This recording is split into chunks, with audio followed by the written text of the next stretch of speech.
Happy Friday, ladies and gentlemen. Welcome. Glad that you could join us today. We have a lot to talk about. Interested in hearing some of your opinions as we go through here and sharing some of my thoughts. There's a lot going on in the world, a lot going on here in America and politics. And one of the things that happened, was it earlier this week or last week? I forget. The Republican Party dropped their pro-life stance from the platform, and that has caused a lot of feedback in the social media ranks and some of the leading evangelical leaders. So I thought I would throw some of my opinions out there. But before we do that, I've got a couple other things to talk about. First, congratulations, Megan.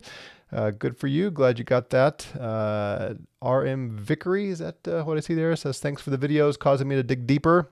That's always encouraging. Glad to hear that. So how many of you have gone down the rabbit hole of researching how our foods impact our health? Any of you done that? Like getting away from the mainstream view, the FDA, the here in the US, the governmental health regulations, advisors, the food pyramid, all of that. Have you dug into compare what the sort of the accepted narrative is versus what better science is showing? I started this quite a while ago, and I know I've shared some of this journey with you. I can't remember how much. Some years ago, I remember finding a doctor, I believe in Australia, who had lost his license because he was asking the hospital to give his diabetic patients a low carb, high protein, healthy fat diet, and they wouldn't do it. He found, these folks that he was about to have to amputate limbs because of type 2 diabetes, and they were still eating sugar, cake, that kind of thing. And he got upset, and the hospital eventually fired him, I think, if I have the story correct. And I know he lost his license. Well, that caused his wife to dig in, and she traced the history of the food pyramid, the grains, the cereals, the so much of the get rid of fats and eat the carbs and stuff. Traced back to Seventh Day Adventist ideology. Ellen White, she's the one, I think, that coined the phrase, or at least either her or one of her colleagues, that breakfast is the most important meal of the day, and so on. Well, anyway, that started me on this journey. He later started speaking out against the political and big food, if we can use that term, creation of our dietary advice from the governments. And Kellogg of Kellogg cereals was one of Ellen White's colleagues, and they created the cereals for ideological reasons and financial, I suppose. Anyway, so he started teaching against the received view of these things, and I found one of his videos, and that intrigued me. So I started diving in more and realizing, yeah, the science isn't really there for the low fat, high grains, high refined grains, the breads and the carbs, and protein is not bad. Meat protein is not bad for you, and butter is good for you. All that. It's just we've been lied to, at least in my generation, lied to. So I came across this book here just a month or so ago and read it, and I would highly recommend it to you if you want a pretty solid explanation of what food is doing to us. It's by this Dr. Robert Lufkin. It's called Lies I Taught in Medical School. I believe he was the head of the radiology department at UCLA. I may have that wrong, but he was a speaker. He had a lot of influence in several schools, and he himself was diagnosed with 4 chronic diseases. His father died of heart disease, and he followed all of the received counsel. I mean, he had the best of the best medical science to pursue these things, and turns out he was convinced everything he was taught about. Wow, that's an overstatement. A lot of what he was taught about medication and how to handle these chronic diseases was wrong, based on questionable science and big food, big pharma paying for certain studies, and the received wisdom of medical schools wrong, based on pseudoscience, and that nutrition is almost never introduced into these discussions. So you can see here, he describes how chronic diseases are linked by common root causes overlooked in our system, how financial incentives, along with simple human error and other factors, drive soaring rates of chronic disease, how he was able to reverse the diseases in himself, and so on. It's a pretty readable book for a layman like me. He had a co-author, I believe, whose job was kind of to make it readable. And the first several chapters especially, he kind of gets to the point of where he's going, and then later on it gets a little more technical. I would encourage you to read it. If you are overweight, he describes in pretty careful detail, and alarmingly so, how it doesn't take too much obesity to set us up for significant illness down the road, and how our eating is killing us prematurely, so to speak, and is the cause of all these diseases. And I think about, I'm on the back 9 here, right? I'm 54. So if I'm going to live to be 100, which that's my plan, as if it's completely in my control. But so my days may be numbered by the Lord, but my quality of life, I have something to do with it. My decisions on what I eat and what I do with my body speaks into how healthy I am in the upcoming years and decades. And so as I get a little older, I've been pondering this more, and this book was very helpful to think through some of these things. So I would encourage you to read it and take a look at what you're doing. My whole family here, we're making some significant dietary changes. I had started on this path a few years ago, but it crystallized some things even more. I'll give you a couple little nuggets here.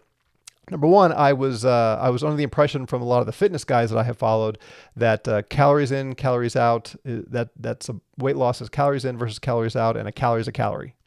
And Dr. Lufkin explains why that's not true, which was very, very helpful. And then insulin and insulin resistance, if you've not looked into that, that is crucial to understanding health. And then there's this thing called mTOR. Anyway, it's worth your read. So I would encourage you to take a look at that. The Lies I Taught in Medical School by Robert Lufkin. Some of you, Darren says it's a scary rabbit hole. Yeah, well, that's indeed. Dale says he's done it a little bit. Megan says, I have not, but I know all the processed food is bad and FDA is a joke. Yeah, we know that, but yet I was inclined to eat more of it than I should have until I read this book, and now I'm processed food, and it's all over the place. There's sugar and corn syrup and that stuff in just about everything. So yes, we know that, and yet we still make a lot of bad decisions, it seems. So I'm making far fewer bad decisions now that I've read this book. Kevry says, is it Vickery? Sorry. I've been doing keto and intermittent fasting after watching Dr. Eric Bird and Dr. Ken Berry on YouTube. Yeah, that's kind of what I'm doing now. So the intermittent fasting, I had started largely because of the fitness guys, but this book helped me realize there's far more health benefits. It's not simply about restricting your calorie intake because of a restricted eating window. What your body's actually doing during fasting, it's pretty important. And he makes a good case for that. Dale says, my parents ate eggs and bacon every day for breakfast and lived to their late 80s. Yeah, my dad, all the stuff you're not supposed to eat, he lived to be 96. Yeah, same thing. Jim says, I recommend Dr. Joel Furman, the new, how do you say that word? Nutrarian diet. He explains this very well. I think I've heard that name thrown around before as well. So thank you for that. Dale says I do keto and fasting as well. Cool. So grateful for you bringing this up. You are correct on this. Thank you for that. Mike says, agree with what you are saying. My wife did much research in this area and all Western medicine. Yeah, medicine, nutrition, it's all just, well, it kind of leads into the other topics I want to talk about. Government and big institutions. I mean, this follows even what we've been discussing regarding the church. Institutions, when they get big and become sort of the controlling voice, they're easily corrupted, and you are now seen as violating the experts when you don't go along with the institutions. We've talked about that from a biblical theological standpoint with the institution of the church. And the same thing with the other institutions, education, government, food, just all down the lines. It has to be, we got to change all this. So leads into the second topic on my mind, and that is, I think it's happening. I think the ground is being laid here in the U.S., which will then impact the rest of the world. And there are a few other countries that may be ahead of us in this, especially in South America. I think the left is imploding, and it's a beautiful thing to see. Do you remember back months ago, I told you, and I invited you to join me in praying specifically against the left? I remember when this first hit me, like, okay, Lord, I look out at what's happening in America and the evil of the political left. It's not just a difference of opinions now. The left platform is evil. And our current administration, all that they endorse and what they're doing, it's just evil, in my opinion. And so I started asking specifically that the Lord of Heaven's armies, Lord of hosts, would send his armies and expose them. That's the word I used, expose them. And I know some of you joined me in that. And I continued to pray that regularly, and the Lord is answering. Look what's happening. They're imploding. They're fighting each other. They're losing their grip on everything. Even the media, who lied to protect our president and so many others, now have been exposed because of that debate a week or so ago. And last night's press conference went better than some expected, but may have been just the perfect scenario, because it was obvious that President Biden is not sharp as a tack, and yet he wasn't so awful that the rest of the Democrats have an easy way to get rid of him. And not only that, but just at every level, so much is being exposed. And I'm thankful for that, and I continue to pray it. I ask you to pray for that. And if you think you automatically then have to hold the Republican Party up as the answer to all of our problems, or Trump as the answer, you don't have to go there. What I am asking for is the Lord would replace our wicked leaders with those who are concerned with righteousness and justice. And there can be leaders that the Lord puts in place who aren't Christians even, who do care about justice and upholding the law and the freedoms in our Constitution. It's possible to have men who are not avowedly Christian, but who care about those things. And God has used unbelieving leaders for the good of his people all throughout the Bible. Think about Cyrus sending Nehemiah back to rebuild Jerusalem, and Nebuchadnezzar and the good that he did. Now, he did plenty of evil, but the point is, I'm not advocating everything that Republicans do. I'm saying everyone will be better off if the left is exposed and the bureaucrats and the administrative state, all of that is destroyed. Then things like big pharma, big food, all the other, everything gets better if we get rid of all that. The Chevron doctrine overturning the Supreme Court last week, that is significant, and we're going to see the benefits of that for a long time if we have the right people in leadership taking advantage. So anyway, join me in praying for this, and let's keep seeking the Lord to destroy his enemies here in the U.S. and expose it. Again, I come back to 1 Timothy 2, what we've looked at. There is chaos and corruption as long as wicked men are ruling. If they get overthrown and we have people that care about righteousness, then we can have that peace and quiet, and the gospel can thrive, and so on. Which leads to the third topic regarding what do we do about the Republican Party as Christians. So I didn't research this heavily, so you can fact check me here and see if I got it. But as I understand it, the Republican platform removed the pro-life statement.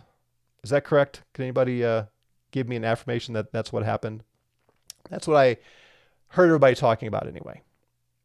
And there were some of the Christian talking heads, and I don't mean that pejoratively, that just, some popular Christian right-wing pundits on social media and so on, especially X, decrying this. And basically I saw several people of notoriety and people I had never heard of before, pastors, people like that, saying, I can't vote for pro-choice candidates. I never have been able to do that. So therefore, they're not going to vote for Republicans, or at least none that are, if they're not avowedly pro-life. J Cube says, yes, essentially they gutted the anti-abortion language, or at least greatly softened it. Okay, thank you for that. Kingdom come. Every great cause begins as a movement, becomes a business, and eventually degenerates into a racket. Is that speaking to the institutions that I was describing earlier? You have a quote there. Who are you quoting? That's interesting. Okay, so here's the questions, two questions that I've been wrestling with thinking about that. Number one, did the Republican platform replace their language with pro-choice language? As I understand it, they just took it out and it's not in the platform at all. Am I mistaken about that? J Cube says, it is still not as bad as abortion, all the way up to birth, and you will pay for it with your taxpayer money, aka eliminate the Hyde Amendment. So if I'm reading that correctly, they didn't, their position is not officially pro-choice. Is that correct? Is there actual language in the platform about abortion? Did they put the exceptions that Trump talked about, that he likes to say that Reagan held to for rape and incest? Is that in there? Or did they remove all the language altogether? In other words, my question is, something changed. Do they actually affirm that women are free to choose abortion? I'm not talking about implications. I'm just saying, is that now officially the Republican platform that women are free to choose to have abortions? Is that language in there anywhere? J Cube says basically they duplicated Trump's position. So do they state exceptions? Is that what you're saying? That actually in the platform language is we affirm a woman's right to get an abortion if she was raped or incest? Anybody else know this? Because I'm not seeing a specific answer to that question. Anyway, so that's okay. J Cube says yes, there are now exceptions. So those two exceptions. So that bothers me.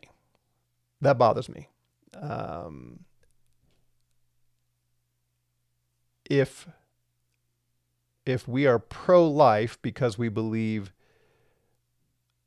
it's murder to kill a baby in the womb, then it doesn't matter how that child was conceived, does it? It's still murder. So that bothers me. I realize what they're doing, if that's true. And J Cubed says, to my knowledge as well. So, don't quote me here and don't quote him.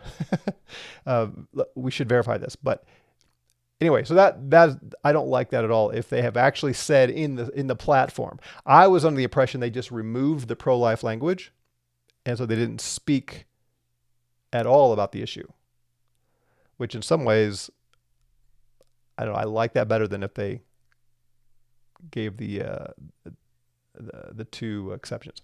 All right. Well, anyway, so I guess it bothers me less if they just left it out of the platform altogether than if they put that in. But it's still not great in one sense. But here's the second question I've been asking. What did the Republicans do in all those years and even decades when it was part of the platform? What did they do to reduce abortions in America? I mean, I can't think of anything. Can you?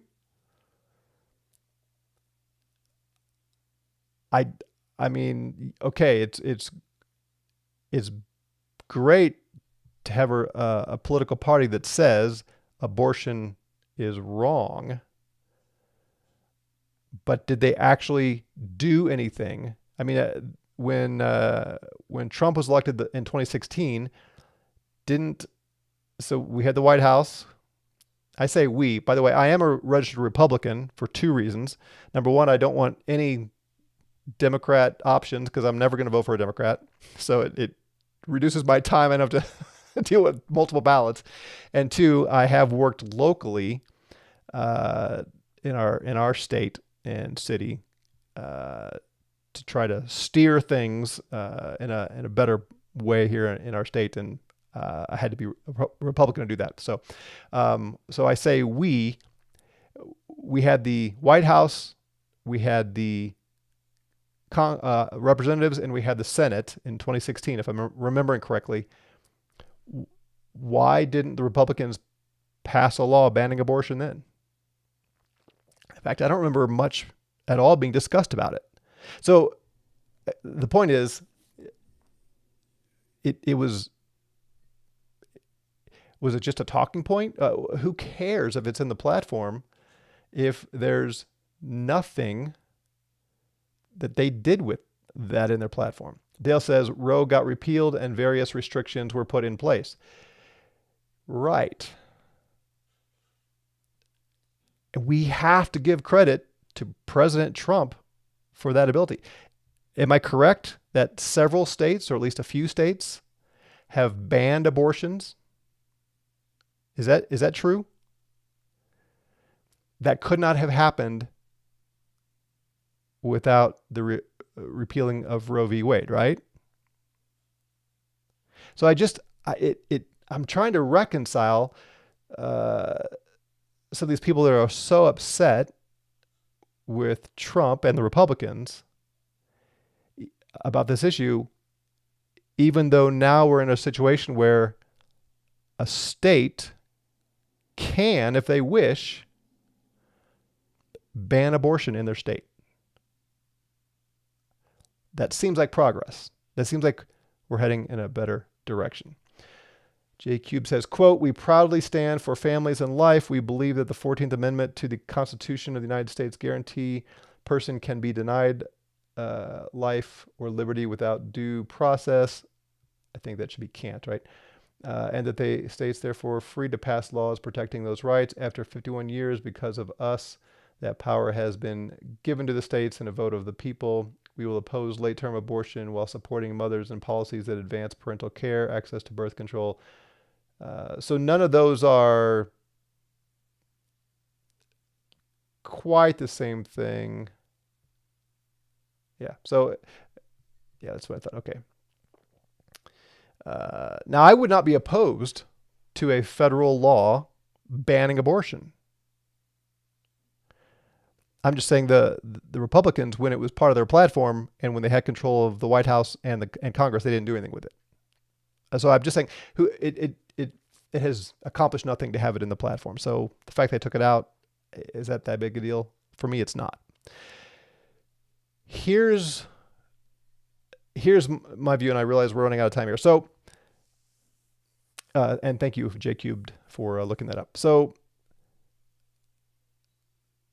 there's no way, in my opinion, we're ever going to get to a place where there is an increasing number of laws in states and or a federal ban against abortion until culture is changed. And the more I hear from Republicans, starting with Donald Trump, saying they would eliminate the Department of Education, that's the path to banning abortion someday, in my opinion. Because I think if we return education choices to the states and get rid of the teachers union and the stranglehold that the Department of Education has had on the curricula in our schools,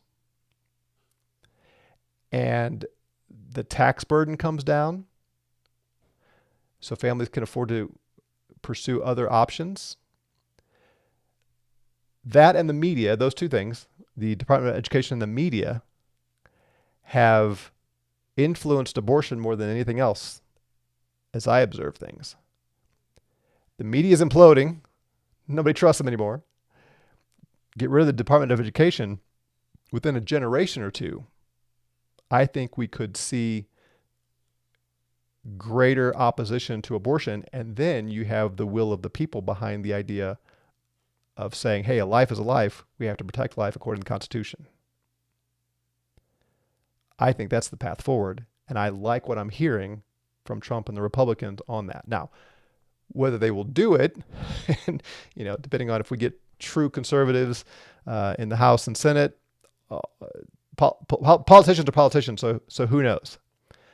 But I guess for me at least, and you may have different opinion. You got to make your own decision. But for me, I don't care so much they removed the language or changed the language in the document. If they eliminate the Department of Education, the media continues to show themselves as complete frauds, and they're just the propaganda machine for the left. Now we can get somewhere, and we Christians can have a voice. And getting back to the Roe repeal, I hope Christians who are so upset with Republicans for taking this out, I hope they are working hard in their own state to have a law passed in their own state. Otherwise, so you sit here and call this out and say, I can't vote for Trump or anybody else who's not, all in on pro-life to the nth degree. But if you're not spending time actively now pursuing a change in your state, because it's possible now, thanks to Donald Trump, it's possible to have a ban on abortion in your state, then it seems inconsistent to decry this and not work toward it with lots of passion. And it's certainly true that if the left wins, if Biden wins again, abortions are not going to go down. No way, no how. So for me, it's a pretty simple, regardless of what the platform statement, I shouldn't say regardless, if they were to become actively, overtly pro-choice, then I would probably deregister as a Republican, because I don't want to support a platform that is pro-choice. I don't like the exceptions. I think they're illogical, frankly. But it's not quite the same as affirming choice, in my opinion. And you may disagree. All right, let me see some of your comments here, and then we will wrap it up. J-Cube says, what should be happening is equal protection under the law based on the 14th Amendment for the unborn. I agree. And I think we have a much better chance of getting there. Not because, regardless of the platform statement for the Republicans, but by destroying the Department of Education and exposing the media. We are not deciding who we want for president. We are being forced to choose between two options. Yeah, and again, I think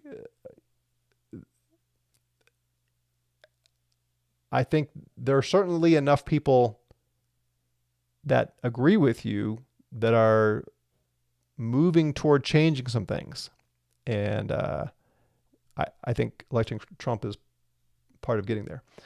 Sunday Life, the Republican Party's 2024 platform includes a notably subdued statement on abortion. The platform contains just one brief mention of the issue, stating a commitment to opposing late-term abortion. Yeah, which is not, it's not complete or ideal, is it? Agreed, bad culture precludes a change in government. Yep, and that culture is not going to be changed based on Republican platform. Megan says, I agree completely on education. Yeah, it's ruined so much. There's a sad story about that one. The pro-life movement was the culprit for what happened when that was tried in Louisiana. More on that later. On that, talking about the abortion ban. Yeah. So anyway, Doc says, hi, good morning from Winnipeg. Welcome. Glad to have you with us as I'm wrapping up. So anyway, I keep praying, and the Lord is at work, and he's crushing his enemies. And be hopeful. Don't give up hope. Pray, vote, speak out. Don't be in fear. A lot of what's happening now is there's more courage by Christians to speak out. Speak out. Have conversations with people who disagree with you. Do it in love, gentleness, but have discussions now, and believe that the Lord is responding to our prayers and doing things. I'm hopeful. Could be some shaky times in the meantime, but sure looks to me like the Lord is doing some great stuff. So anyway, with that, I will leave you. Have a great weekend, and we'll come back Monday to continue with 1 Timothy. Grace and peace to all of you.